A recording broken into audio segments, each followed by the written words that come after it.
From Faith to Flavor, the process of redemption. This is a lesson that I gave a number of years ago, but because of its pertinence and because I feel strongly about the message, I'm taking the liberty of revisiting this topic. And because our student books have long been not discarded, but buried, because that's what we do with books that have God's name. So I spent considerable time today putting together the student handout over here, so we'll be able to follow along the text in English and type everything out. And if there's any typo, it's all my mistake. Okay, so in just a few days from now, we will be celebrating Pesach, God willing, and we'll all be sitting around the Pesach seder, the seder table, with our family and our friends. We'll be celebrating what's called the holiday of freedom, the festival of freedom.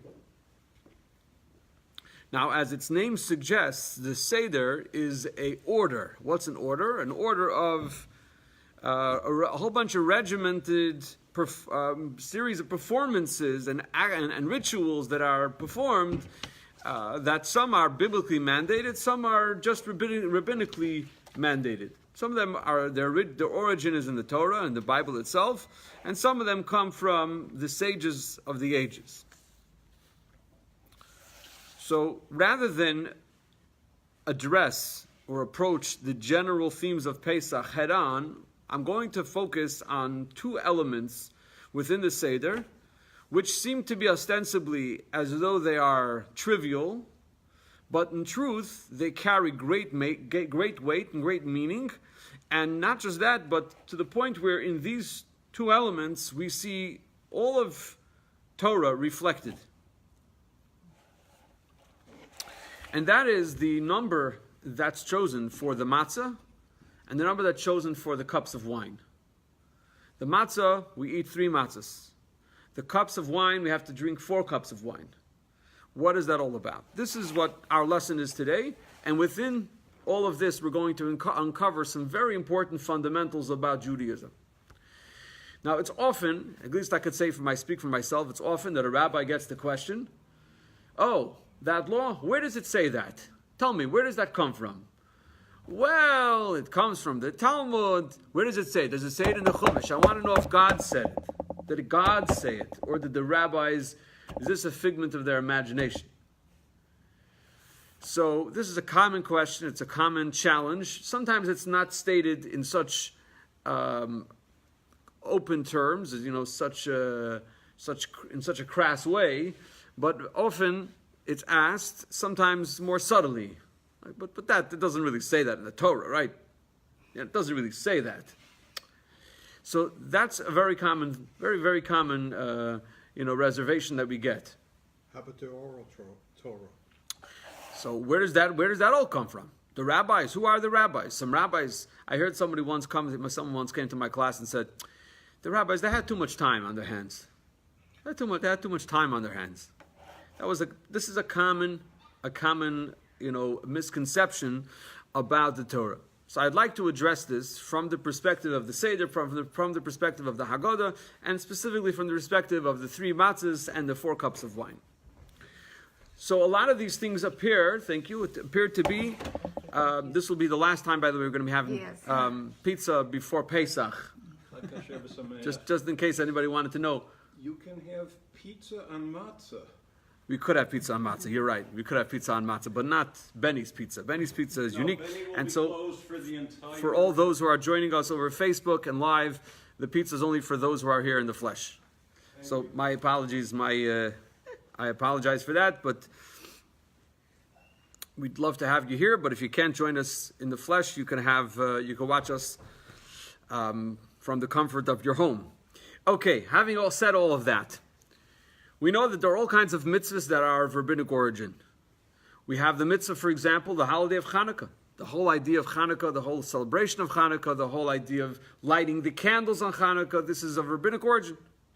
There are many mitzvahs that are like that, which essentially really are extensions of biblical mitzvahs, but they are of rabbinic origin. The rabbis established, for example, another example, Hallel. We know that people like this idea of praising God.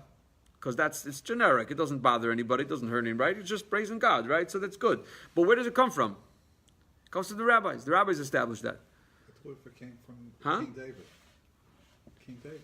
The words come from King David, but the mitzvah of saying Hallel on Rosh Chodesh, in the first of the month, or on the holidays, the festivals, where does it all come from? That's a rabbinic enactment. It's a rabbinic ordinance. The rabbis ordained that this should be done as an extension of biblical obligations that we have in other places. So we have an obligation to thank God for that which He does for us, which is good. So the rabbis extended that to miraculous events. Oh, when there's a miraculous event like Hanukkah, so they established that there's a mitzvah of Hallel. But oftentimes we get pushback about many of these halachas, many of these details in the Shulchan Aruch, etc. So as much as we'll say, even though it's of rabbinic origin, but you should understand that the Torah itself tells us that we need to follow the sages. It's not so convincing. People aren't taken by that. People aren't, they don't embrace that necessarily. They still want to adhere to this idea that there's the Bible, which is God's will. That is what God said. And that the rabbis came along and they added a lot of other stuff that's really superfluous. And in fact, this is made for a powerful springboard. Throughout history, we've had many movements insurgent movements within Judaism, the Sadducees, the Karaites, many such sects over time who have kind of deviated away from mainstream Judaism and established their own, their own version of Judaism. Ultimately, over time, history has proven that these movements don't really have a life of their own. They don't have staying power, because ultimately that which has eternality to it, that which has the ability to sustain the test of time, has proven to be as such. So we know what version of Yiddishkeit, what version of Judaism will be able to stick around and which will ultimately disappear as the times change. But the question needs to be asked, don't we want to fulfill that which God said?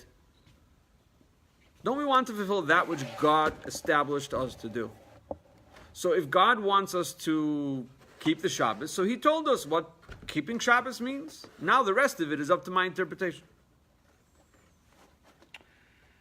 So where do we get this from? This whole idea that the sages somehow participate in the process, and why is that important?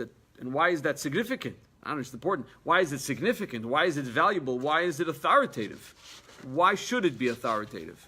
And so let's begin from a different angle. In text number 1, we read about the mitzvah of the evening, which is to eat the matzah. In text number 1, in the first month, on the 14th day of the month, in the evening, you shall eat unleavened cakes until the 21st day of the month in the evening. So that doesn't mean that we're supposed to spend all of those 7 days eating.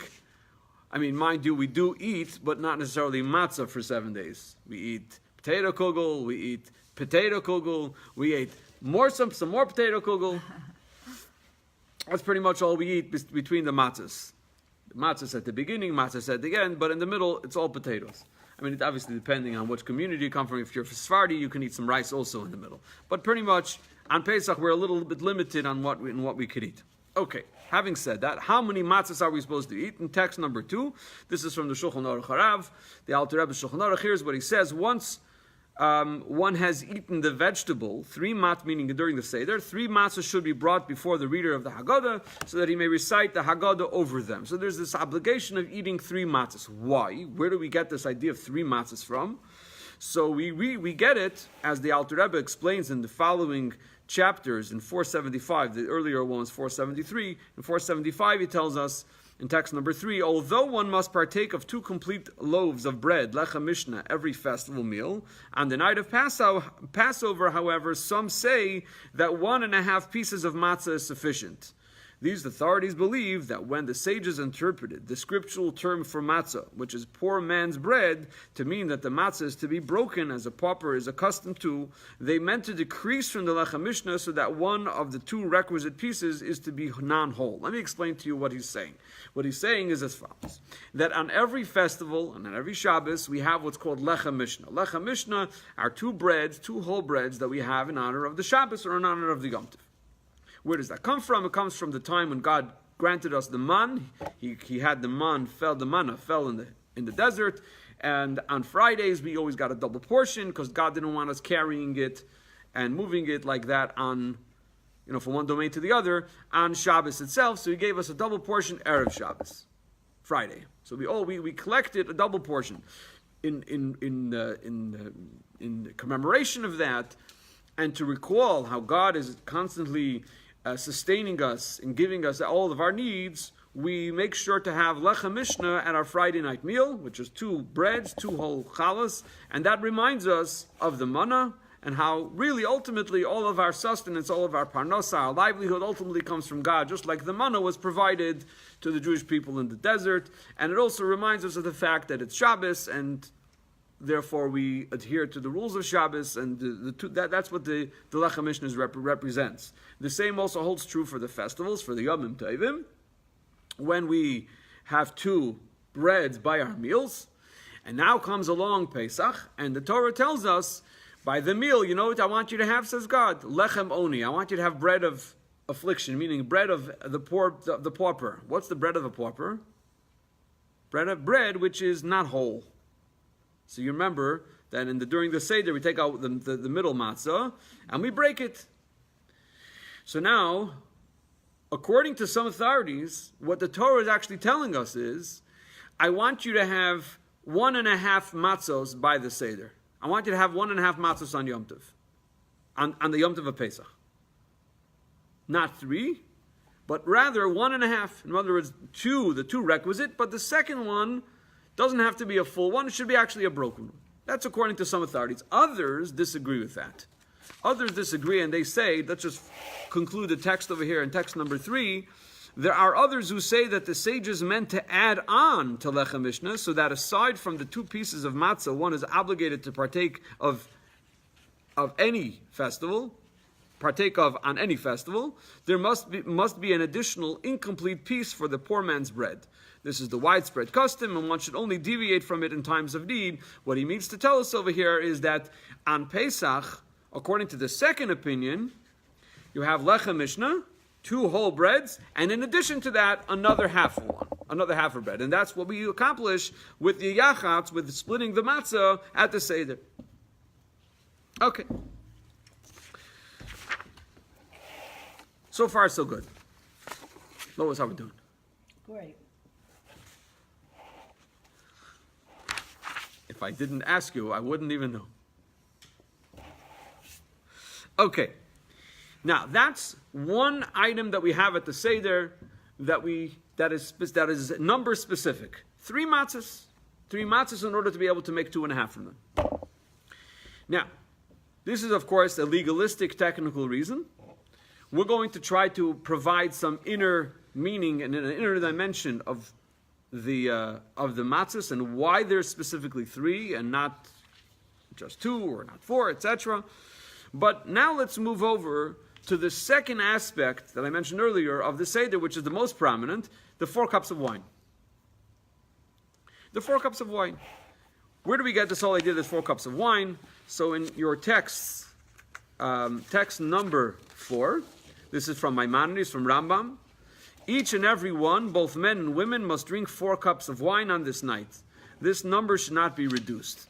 Even a poor person who is sustained by charity should not have fewer than 4 cups. The size of each of these cups should be 1/4 of a log. I just want to tell you a quick anecdote here. There was a great sage, great rabbi who lived, I believe he lived in Brisk. I think he was Reb Chaim of Brisk, Reb Chaim Brisker, a famous great sage. It was either him or his father, I don't recall. But regardless, it's a great story. So, Erev Pesach, the day before Pesach, this year it falls out on Friday, Erev Pesach, a woman knocks at the door, and asked the rabbi, "Rabbi, tell me something. Could one fulfill their obligation of drinking 4 cups with milk?" So the rabbi thought for a second, opened his drawer, and took out a large bundle of cash or coins and gave it to the woman. So there was a fellow sitting in the rabbi's office, and he says, "I don't understand. Why'd you give her so much money? All she needed was money for wine. She didn't have enough money for wine. She was asking if she could fulfill it with milk, so just pay for the wine." So the rabbi said, if somebody is that poor, to come and ask me if I could fulfill the obligation for 4 cups of wine with 4 cups of milk, then you could be sure that they don't have any money. They need the charity. They need the money. And that's why he gave her the money. So perhaps legally, maybe you could replace it with milk if you had nothing else. That's not the point. The point is that everybody, even a poor person, needs to has an obligation to drink 4 cups of wine or grape juice by the seder. But you couldn't do it with milk with the shank bone sitting on the table. Well, the shank bone is not necessarily eaten. It's just there for remembrance only. We don't actually eat the shank bone. Now, to your point, later in the meal we usually eat something that is a meat substance. But what if somebody didn't have money for that? Then they can get away without eating any meat or chicken at all. And apparently this woman was intending to do that. But I think it's just a beautiful anecdote about how sensitive a person needs to be. When somebody asks you a halachic question, sometimes the question is really about something a lot bigger than the actual specific question they're asking you. So that's just something to bear in mind. How big is a log? It's a quarter of a log, so I'm not sure exactly what it turns out to be in ounces. I don't know. I'd have to look it up. But it's a quarter of a log. Each of these cups, there'd be a quarter of a log. So it's the revius. So revius is 2.9 ounces. That's really what it needs to be, 2.9 ounces. At least according to our measurements. Others have larger measurements, but we go according to Reb Chaim Noah, who lived about 80, 90 years ago in Jerusalem, and this was the way he ruled, that it's 2.9 ounces, and that's what we accept. Okay, so now, everybody needs to drink 4 cups of wine. What's the origin of the 4 cups of wine? Why? Where does that all come from? Who dreamt this up? 4 cups of wine? Why not 5 cups of wine? Why not 3 cups of wine? Why not 25 cups of wine? What's wrong? So in text number 4, we read from the Jerusalem Talmud. We read from the Jerusalem Talmud.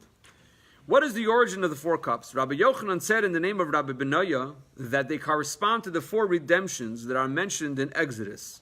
Therefore say to the children of Israel, I am the Lord, and I will extract you. So that's number 1, from under the burdens of the Egyptians. And I will save you, that's number 2, from their labor. And I will redeem you, that's number 3, with an outstretched arm and with great judgments.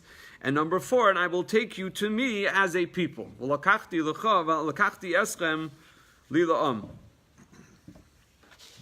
So here it is. This is the origin. How do we know that we're supposed to have 4 cups of wine? Because it says there are 4 expressions of redemption that are articulated by the Torah. Okay. Now, there's a very simple, obvious question that strikes you. If you read the Haggadah, in text number 6, there's a quote from the Haggadah. Let me just finish off text number 5 here, which I forgot to read. This part is in bold. And I will extract you, and I will save you, and I will redeem you, and I will take you. These are the 4 expressions. Okay. In text number 6, this matzah that we eat, this is the text of the Haggadah. We point to the matzah and we say, Matzah zoi she'onu eichlem. This matzah that we eat. For what reason? Because the dough of our fathers did not have time to become leavened before the King of Kings, the Holy One, blessed be He, revealed Himself to them and redeemed them. So God redeemed us. There wasn't enough time for the dough to leaven. So the matzah is also a food that reminds us of the redemption. So what's exactly the reason why they chose to have 4 cups of wine? Why? Because there are 4 expressions of redemption. Let's have 4 matzahs because there are 4 expressions of redemption. Like, why specifically pick on the wine? Why don't you pick on the matzah? Like, what did the wine do wrong? Like, why not matzah? Why matzah? Why are you saying matzah only 3? You don't like constipation? Is that the problem? What's the deal? Why matzah only 3 and cups of wine 4? Wine gladdens the heart. So have more. Why only 4? Why not 5? There must be something here. And in fact, this is not an original question. And take a look in text number 7. Rabbi Mordechai ben Hillel Ashkenazi, he was a scholar in the medieval times, 1240 to 1298. That's when he lived. So he asks the following question. He says, there is an apparent difficulty with the explanation that the 4 cups correspond to the 4 expressions of redemption. For if so, let there be 4 loaves of matzah. Why not? So to understand all of this, we're going to take a little bit of a journey into the mysticism and the meaning of letters and numbers. When we talk about 3 and talk about 4, what are they? In the English language, numbers 3 and numbers 4, what are they? Just numbers. Hollow numbers. This tells you that there's 3. This indicates that there are 3 items here. This indicates there are 4. And Lois could tell us a little more about it because she's a math teacher. And that's it. That's all the significance that there is to it. However, in Judaism, numbers are not just numbers. They actually spell out words, and those words are connected with the meaning of those numbers, and they are also shapes. The shape of those letters, which correspond to numbers, are also significant.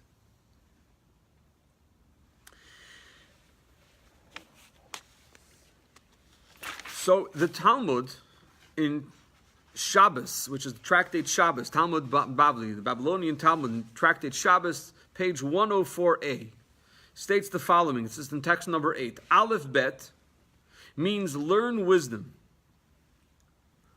Those are the words of Aleph Bina.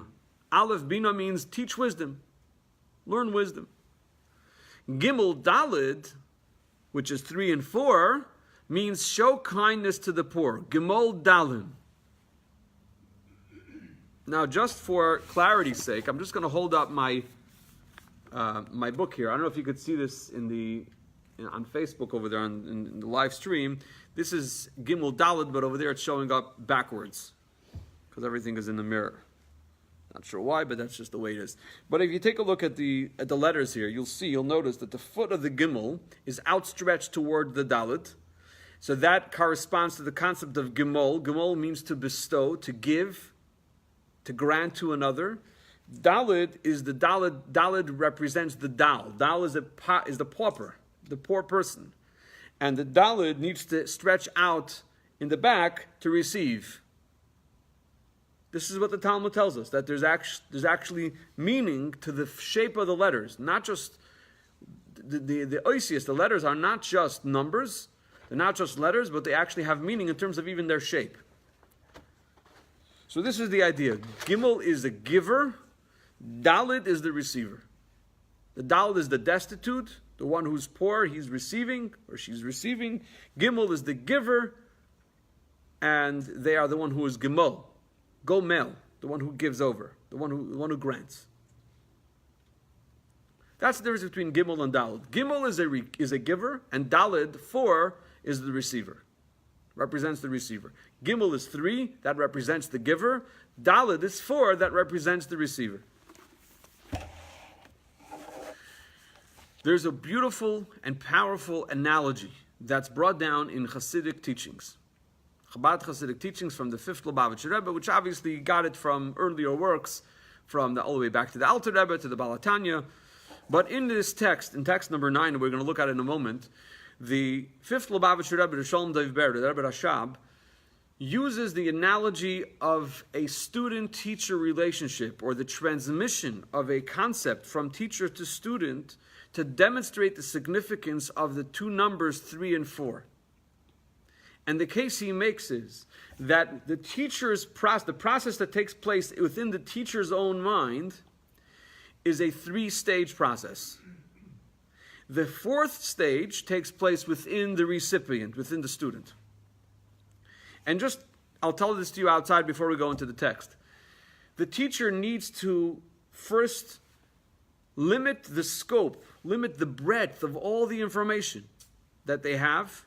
Look, you're both teachers. You know this very well. In order to teach a student, you first need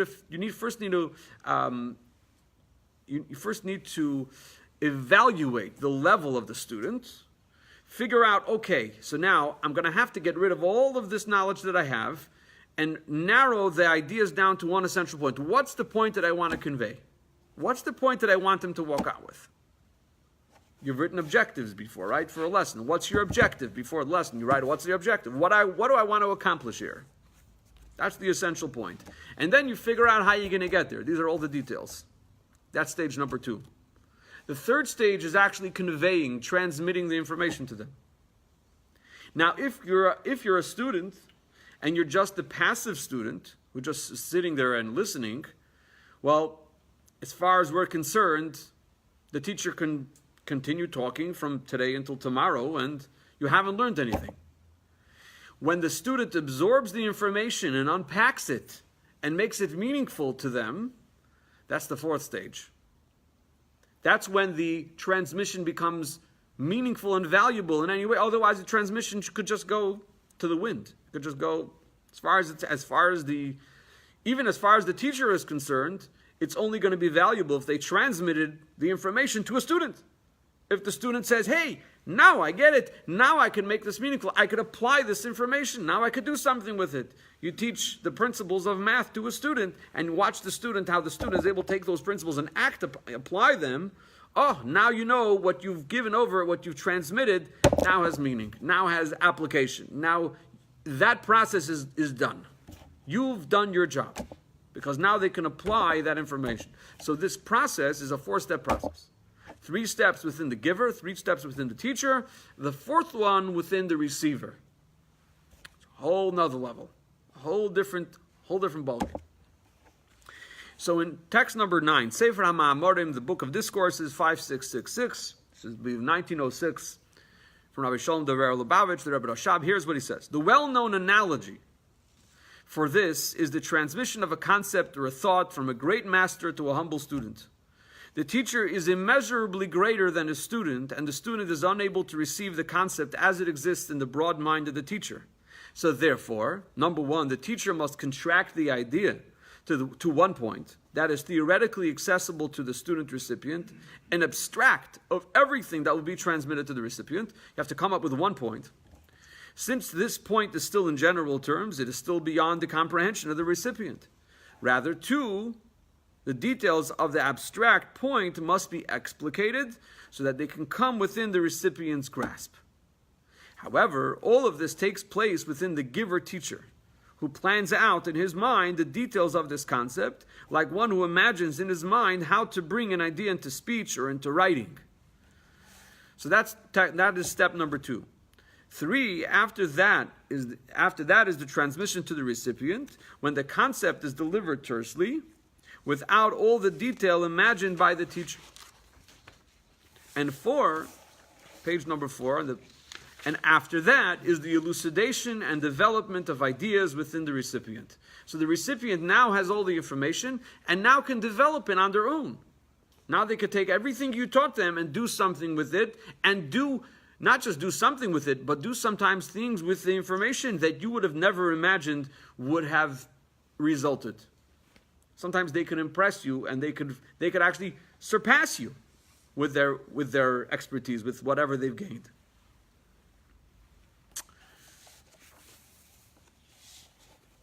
So now, taking all of this,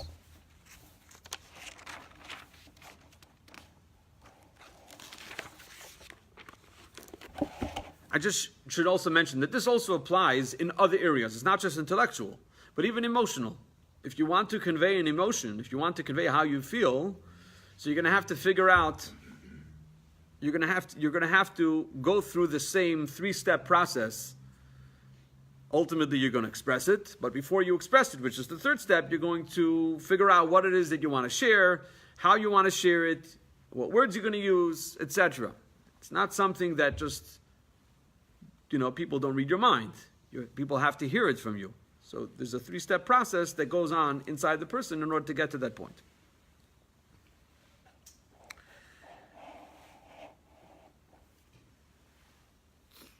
Now, as it happens, all of this sheds light on a curious anomaly within Jewish tradition. The Talmud tells us something interesting. Now, when it comes to Judaism, we only refer to the forefathers as 3. 3 forefathers. 4 matriarchs. 3 patriarchs, 4 matriarchs. In other words, to the exclusion of the 12 tribes, for example. Why do we call the 12 tribes our fathers? No, fathers are only 3. Only 3 fathers. Mothers, we only had 4. Now, why do we have 4 mothers? Now, if you read the Torah, you read Parshas Vayetze, you'll see that it's because Lavan, who was Jacob's father-in-law, Yaakov's father-in-law, tricked him into first marrying Leah and then marrying, he really wanted Rachel. That's the technical reason. That's how it all played out. But what the Talmud is telling us here is something deeper. There could not have been any more than 4. Because mothers are 4. In other words, mothers represent 4. Mothers represent the 4th stage. Fathers couldn't have been more than 3, because fathers represent 3. In other words, 3 represents the giver, the father. 4 represents the mother. The father is the giver, the mother is the receiver, and the mother takes what the father has given, develops it, nurtures it, and makes something that the father could have never created on his own. The one who nurtures the child is the mother. And so that's why also the relationship between father and mother and child is going to be different. The father relates to the child in one way, a little bit more disciplinarian, a little bit more authoritative, a little bit more compulsion there. And the mother is working through the child, works through the nuances and walks between the raindrops sometimes, or the downpours of the child. It's a different relationship. Between father too. Between child and father. Sometimes it's a dance. Sometimes it's a careful dance. So in text number 10, we see here, Talmud Brachot tells us, our rabbis have taught only 3 are called patriarchs and only 4 are called matriarchs. And Rashi tells us only 3, Avram, Yitzchak, and Yaakov, to exclude the tribes, and only 4, Sarah, Rivka, Rachel, and Leah, and nobody else. And in text number 11, this is also one of the explanations for the differences between the patriarchs and the matriarchs, the 3 fathers and 4 mothers. The titles father and mother relate to that which they give forth, the birthing of children. One of the differences between them, in terms of their contribution, the limbs and organs of the fetus are contained in a manner of great concealment, but it is the mother who reveals this potential by giving birth to a complete child. For the father, the giver, that which is being transmitted, the child is not yet in a defined, revealed state. The revelation and actualization of this transmission is through the mother. Therefore, there are 3 patriarchs, because transmission, as it exists within the giver, comprises 3 levels, whereas the matriarchs, who represent the receiver, are 4. His point being that father, giver, is represented by the number 3, because there are 3 stages in the transmission from the giver's end, and the 4th level, the 4th layer, the 4th step, is representative of the receiver, of the mother, the one who develops and expands and ultimately concretizes that which was given to it and makes it something that becomes tangible and becomes real. Before the mother, there's nothing. There's just a potential.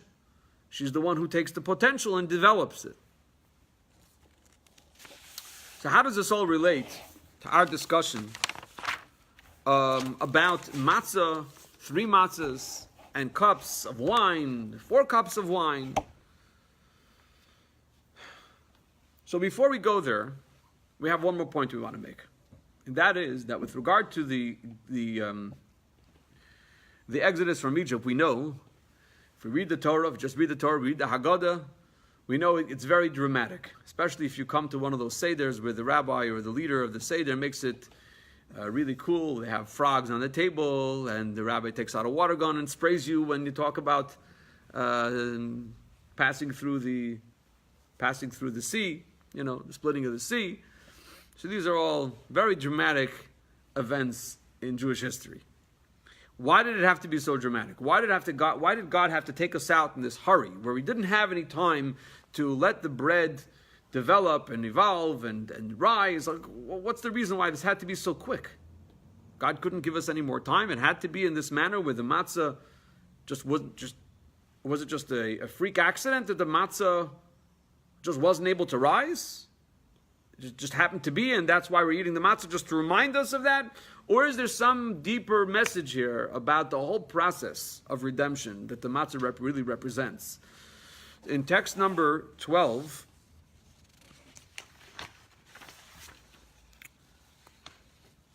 which should be on page number 5, it appears to me that this may be understood from the sage's statement, this matzah that we eat, for what reason?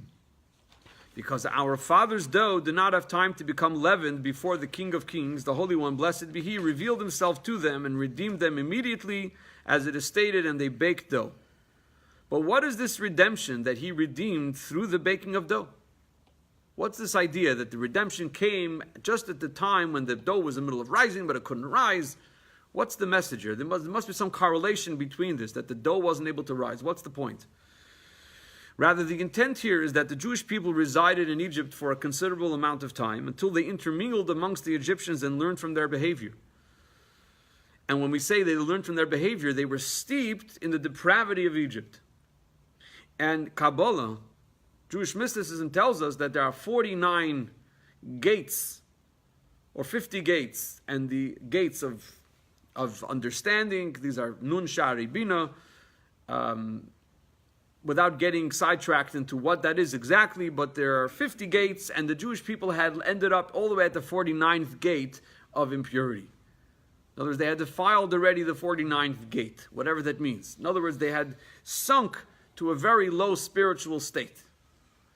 And if they were to stay any longer, they would have been completely absorbed within the Egyptian society. They would have had no chance, at least in the natural order of things, to be able to get out of Egypt with their spirituality intact, with their soul intact. So God had to sweep them out. He had to go one fell swoop, take them out, all out, and immediately, quickly, within a very short period of time. Get out of Egypt. So, but God, in the merit of the forefathers and on account of His kindness, gave them a few mitzvahs, the paschal sacrifice, matzah, and maror, so that they would help them come out of Egypt when the time came, especially the matzos, which symbolize freedom. And if God had not redeemed them at the time with His mitzvahs and His kindness to break the powers of impurity and the evil inclination, the Satan who wished to cause their internal figurative dough to leaven, for just as only a hair's breadth separates chametz from matzah, if the Jewish people had remained in Egypt just a moment longer, so that their internal figurative dough would have turned to chametz, meaning they would sink yet further into Egyptian depravity, they would be imprisoned and trapped in Egypt forever, they would have never been redeemed. So the difference between chametz, meaning leavened dough, and matzah is very small. If you just let it rise for 18 minutes, that's it, it's gone, it's done, finished. So in a similar way, had the Jews remained there just another moment, it would have been too long, it would have been too late. So the matzah represents God's intervention to remove them from a negative state of affairs. God is reaching in and saying, I need you, I want you out. God's intervening and taking you out. That's what matzah, that's the giver. God is gemoil. He's giving, He's taking us out. This is God's unilateral action.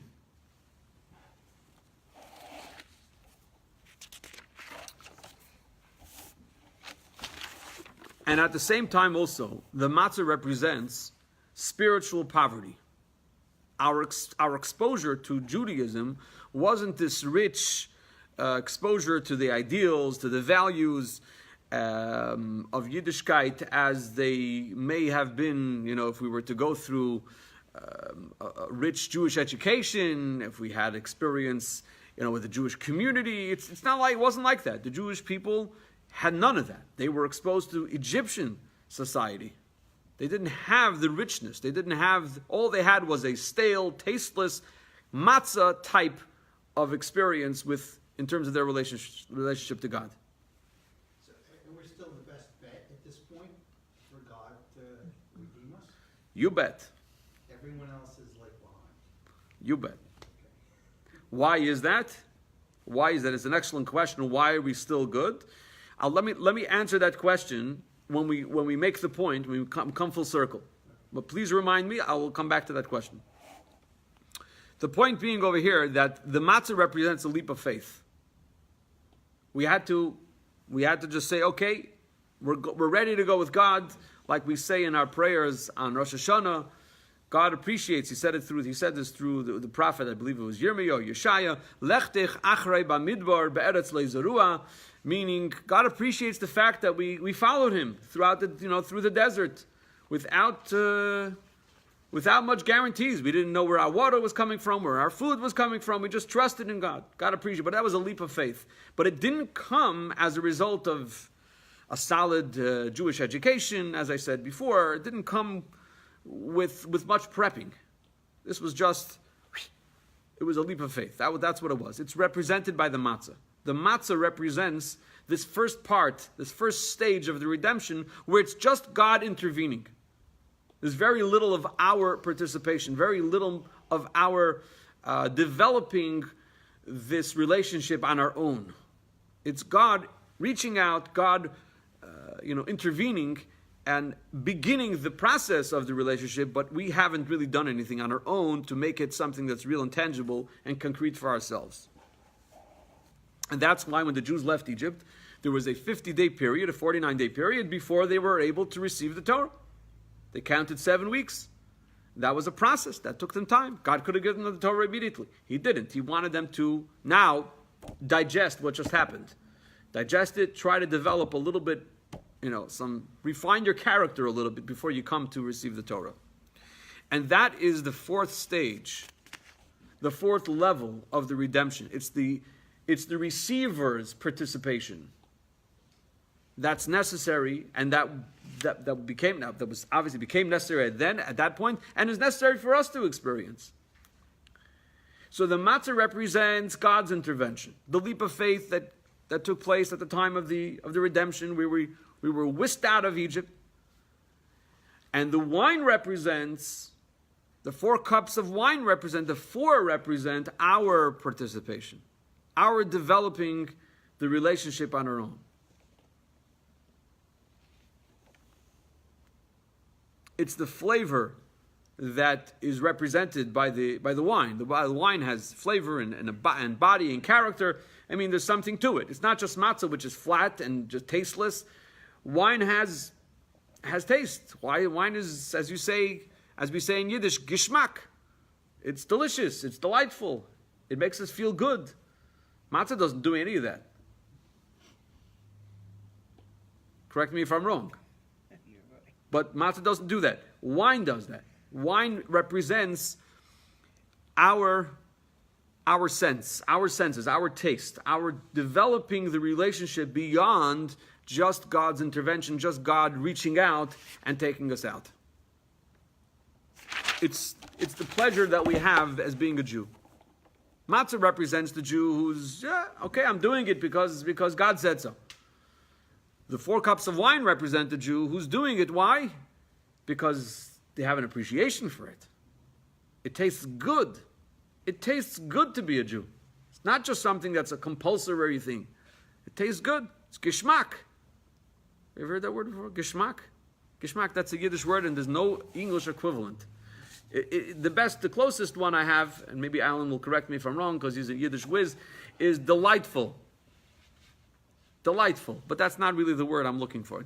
Geschmack is pleasurable, delightful, all wrapped in one with 20 synonyms. There's no other equivalent word for that. I think tasty is a good word. Tasty. Okay, tasty. I'll take that with another 20. Okay.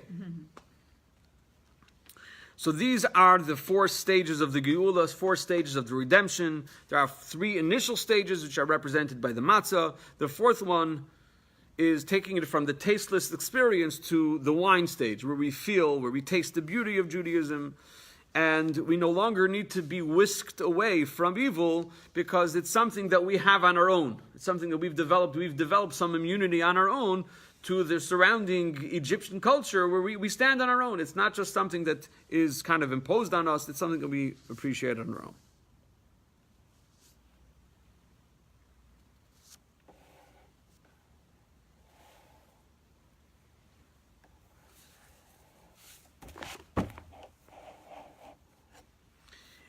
And interestingly, if we took a look at the 4 expressions of redemption, remember that?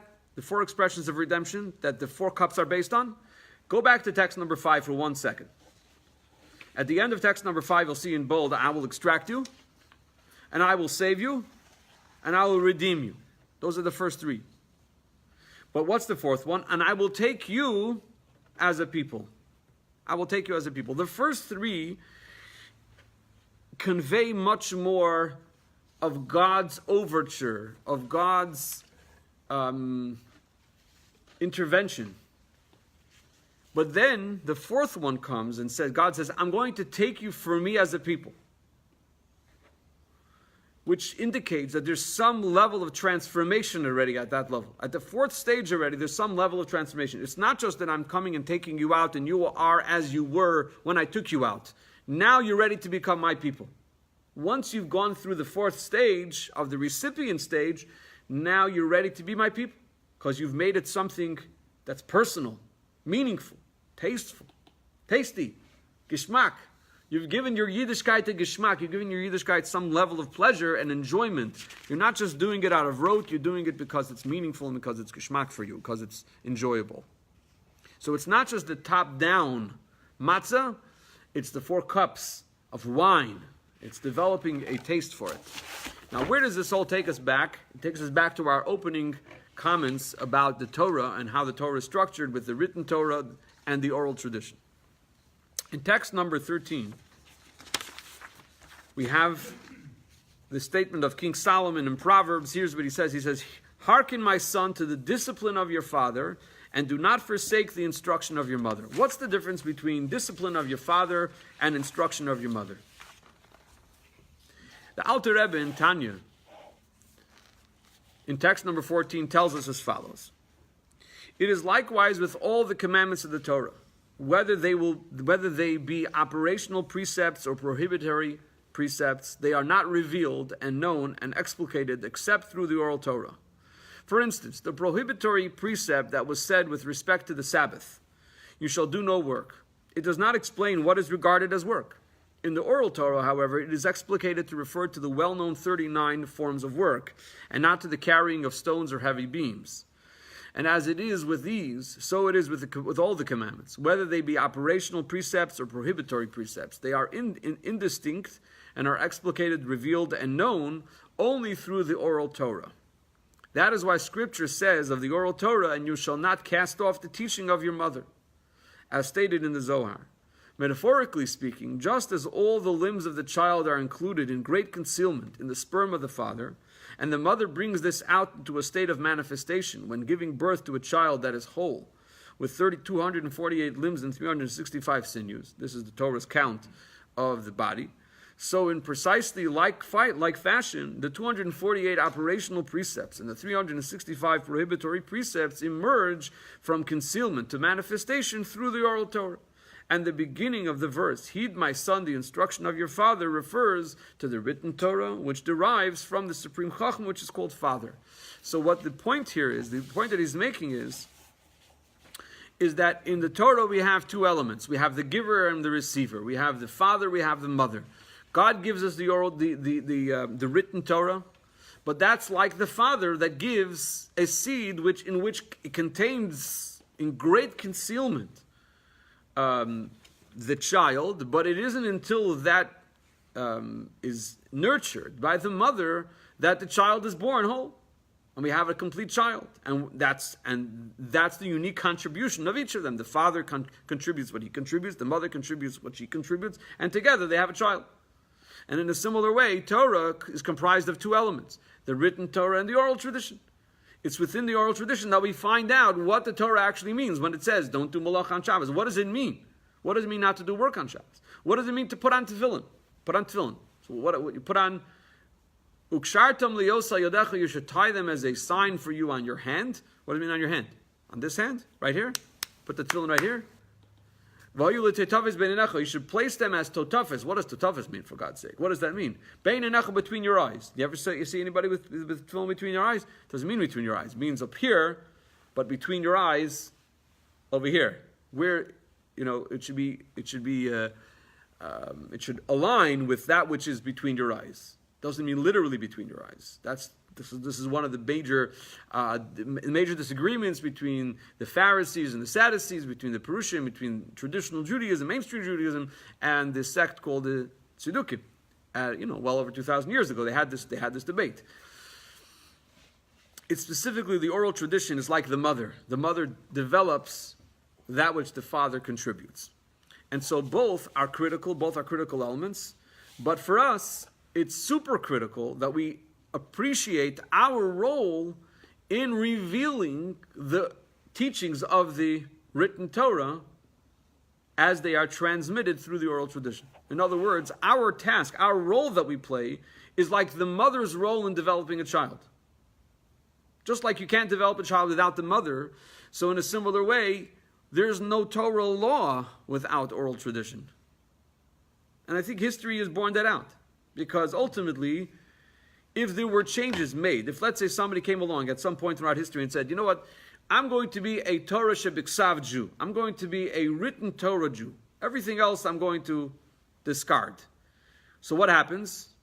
The Torah just remains in its fatherly state. In other words, in the male state, it doesn't have the female state. It has no staying power. It doesn't have a tangible, concrete staying power. Because ultimately you need the oral tradition in order to understand what the written Torah is saying. Just like you need the mother in order to get the child from the father. They're both critical elements of the same home. And that's what the meaning is over here of this pasuk. And now tying this all back into the Haggadah and back into Pesach. So in the final text number 15, this is one of the differences between matzah and the cups of wine.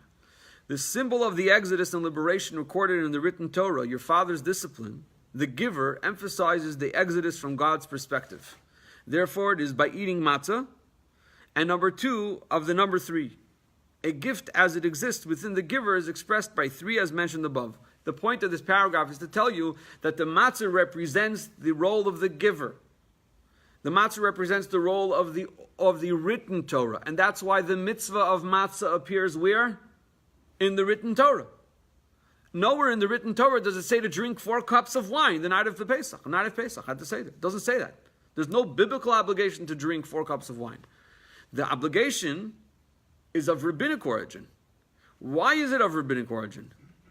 Based on everything we explained tonight, it all makes sense.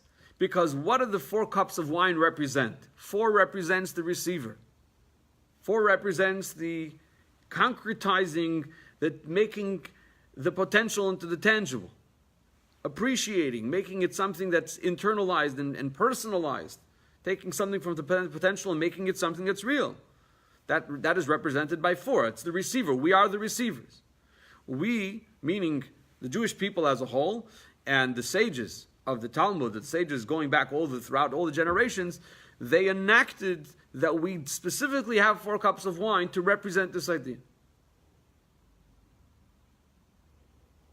And that's why the obligation appears only in the rabbinic text. It doesn't appear in the written Torah, because it's not what the written Torah is all about. The written Torah is specifically the giver, it's the role of the giver, and the receiver is represented by 4. As the next paragraph finishes off, the sages, the oral Torah, which is represented in the text in that verse from Proverbs, your mother's instruction, the receiver additionally instituted that the symbol of the exodus and liberation must also be in such a fashion that gives a sense of the exodus from the perspective of its recipient, the Jewish people. Therefore, it is expressed through, number 1, drinking wine, which has taste, and number 2, specifically of the number 4. And so these are the 2 elements that really characterize the entire seder. Matzah and wine. God wants us to have a full redemption. Not just a partial redemption, not just a redemption that only has the kind of hanging in the potential state, but a full tangible redemption. What's a full tangible redemption? Embracing all of Torah. Embracing the written Torah, embracing the oral tradition. Embracing matzah and embracing the 4 cups of wine. And so with that, let's hope that we all have a kosher and happy Pesach. And let's all hope that we all have matzah, shmura matzah to eat by our seder. And again, I want to mention that if anybody knows of somebody who doesn't have shmura matzah for the seder, please let me know, and I will make sure to get it to them before Pesach, God willing.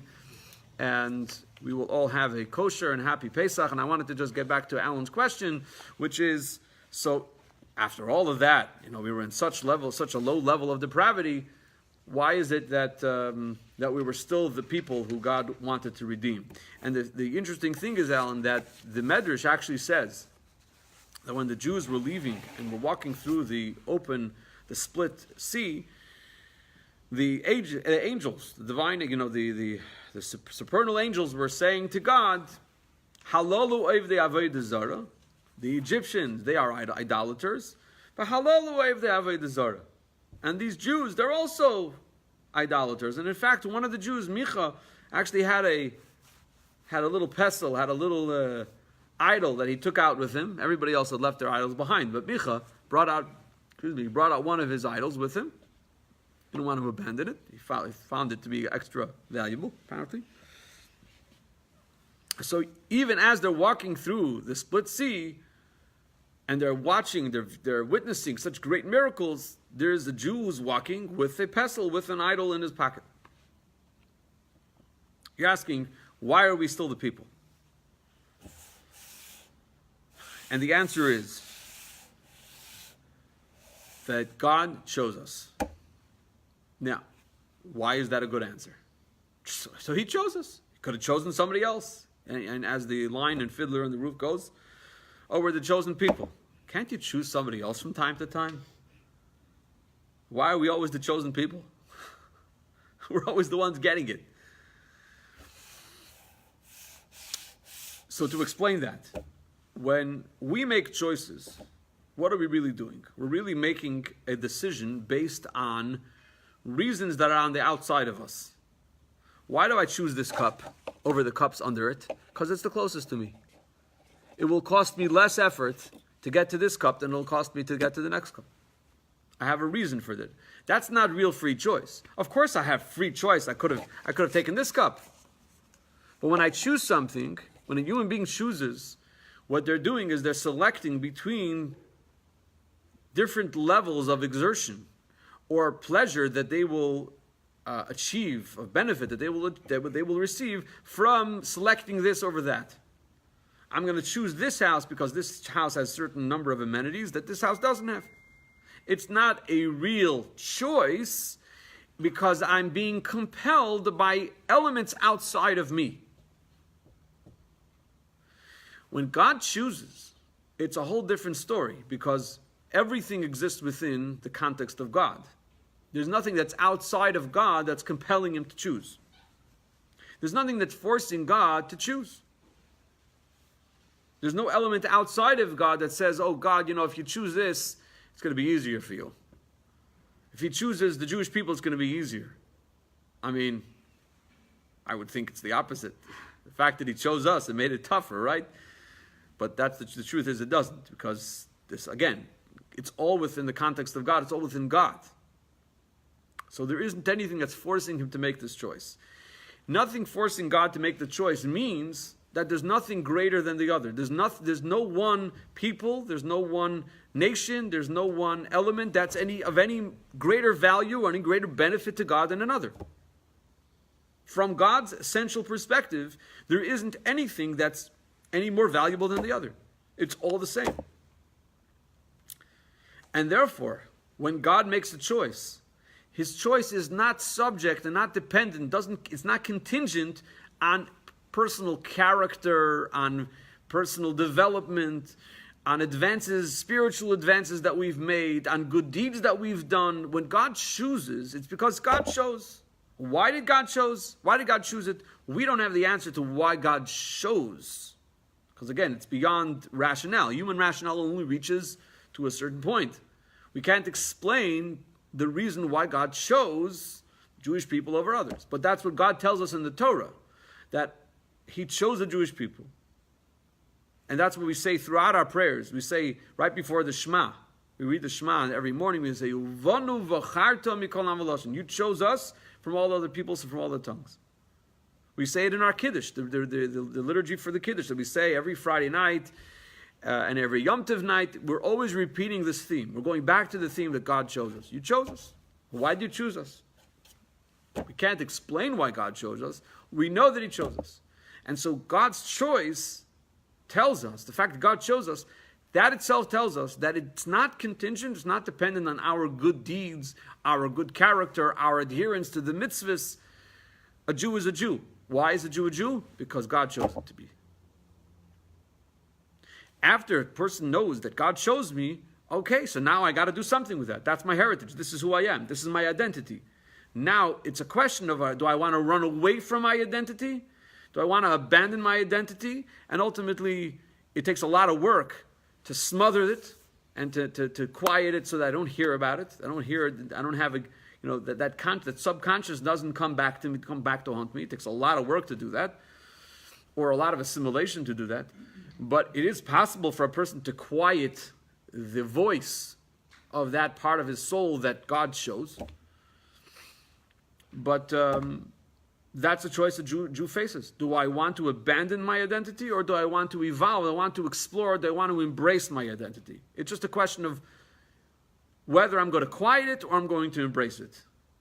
But it's not a question of whether I can abandon it entirely. I can't abandon it because it's who I am. God chose me.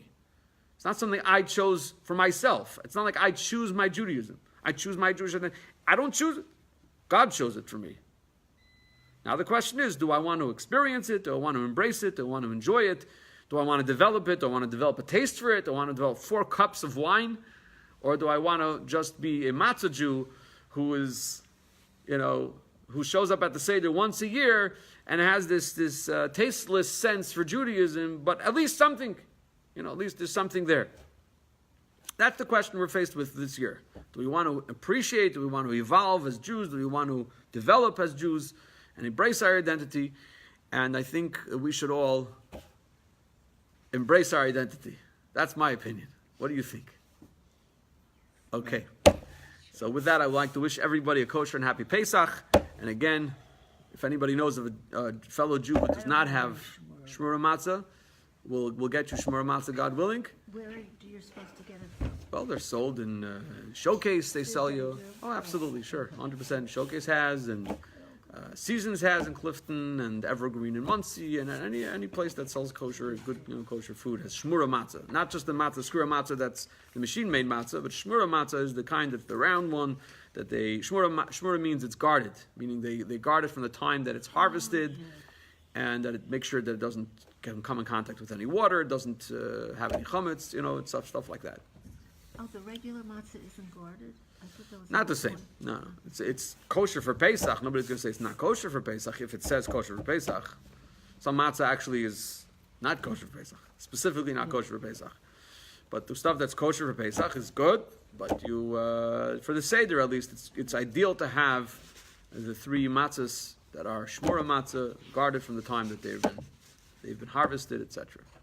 All right. Thank you very much. Have a good Yom Tov. You can have these, right? You can take it if you like.